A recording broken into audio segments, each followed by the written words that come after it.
Even though the Indians trail 3-0 in the series, a crowd of more than 75,000 turn out for the fourth game as Cleveland fans are still hoping for a victory. Warren Giles, president of the National League, is in high spirits over the big lead the Giants have piled up. Will Herridge, the American League president, talks things over with George Medinger, vice president of the Cleveland Club. Carl Hubble, who won 253 games during his pitching career with the Giants, now is director of their minor league club. And here's a man who is in an unusual role. It's Casey Stengel, who managed the Yankees to pennants and world championships the past 5 years. This time he's merely a spectator along with the co-owners of the Yankees, Dan Topping and Del Webb. In a similar position is Walter O'Malley from the Brooklyn Dodgers. Leading the cheering for the Giants in the World Series, as in every game during the season, is Toots Shore, New York restaurateur who stands unchallenged as the #1 Giant fan.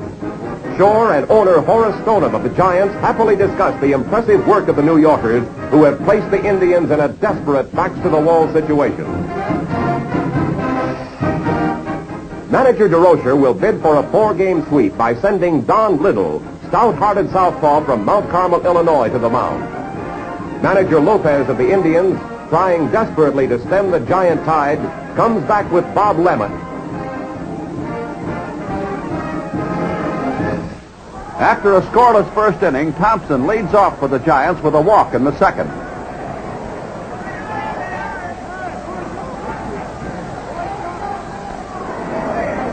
Monte Irvin doubles to left center, sending Thompson to third.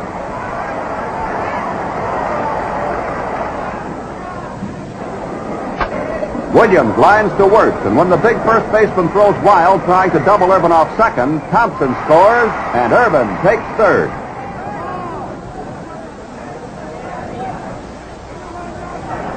Westrum flies to right field.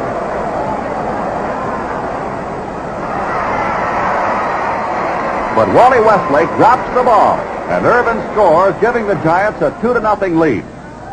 Manager Lopez argues that Westlake dropped the ball in the act of throwing, but umpire Charlie Berry rules it no catch. The Giants added another run in the third to make it 3-0. Dark opens the Giants' fifth with a pop fly single to left.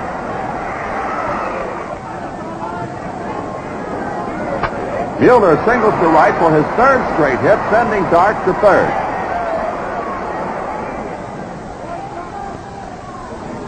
Mays walks, filling the bases.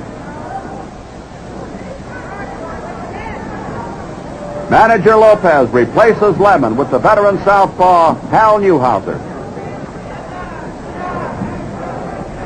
Thompson draws a walk, and Dark is forced across the plate.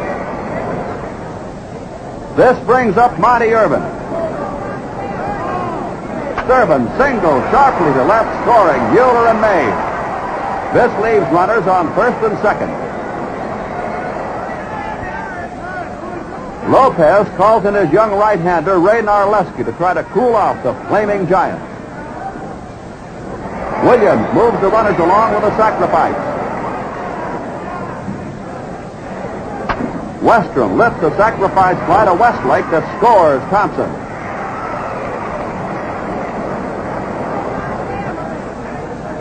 Avila then throws out Liddle to end the inning.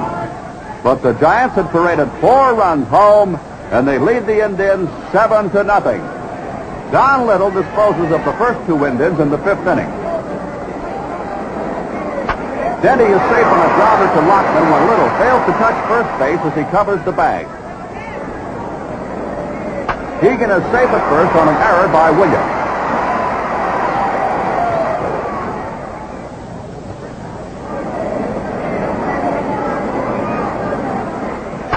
Hank Majeski pinch hits for Narleski, and he slams a home run over the left field fence.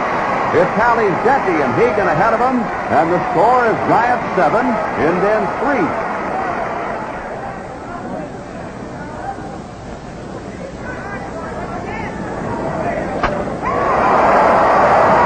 In the Cleveland 7th, Wertz lines a single to center for his 8th World Series hit.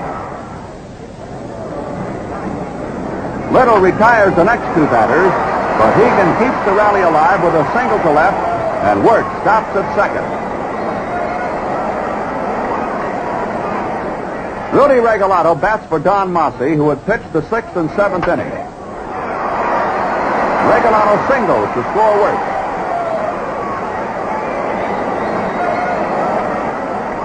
With the hitter at bat representing the tying run, DeRocher summons his knuckleball specialist, Hoyt Wilhelm. Lopez responds by sending Dave Pope to bat for Al Smith.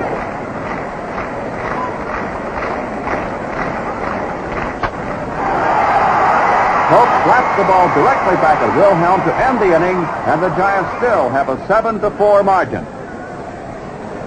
The Indians stir up another threat in the 8th when Avila strikes out. But the third strike is a butterfly knuckler that eludes Westrum, and Avila is safe at first.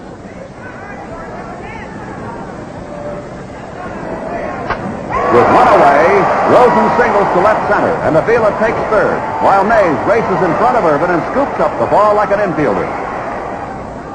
DeRocher, going all out in an attempt to register a 4-game sweep, makes another pitching change. He brings in his number 1 pitcher, Johnny Antonelli, who had gone the full distance in the second game of the series. Wertz, one Indian the Giants have not been able to stop, is up. But Antonelli gets his man. Wertz goes down swinging. Westlake, the next hitter, is called out on strikes for the third out. And the Giant lead remains 7-4. With the series victory now within the grasp of the Giants, it's up to Antonelli to hold the Indians in the last half of the ninth. DeRocher gives catcher Westrum some final instruction.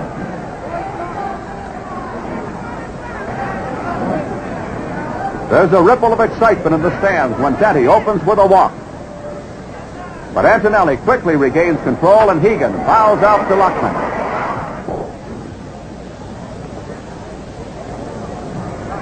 Dave Philly bats for Mike Garcia and strikes out.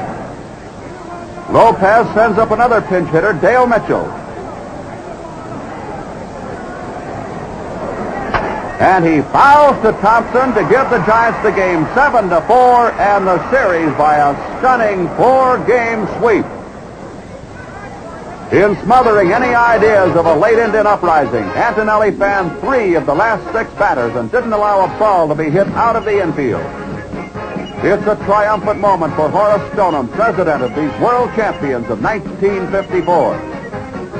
And it's a crowning achievement to Antonelli's greatest big league season.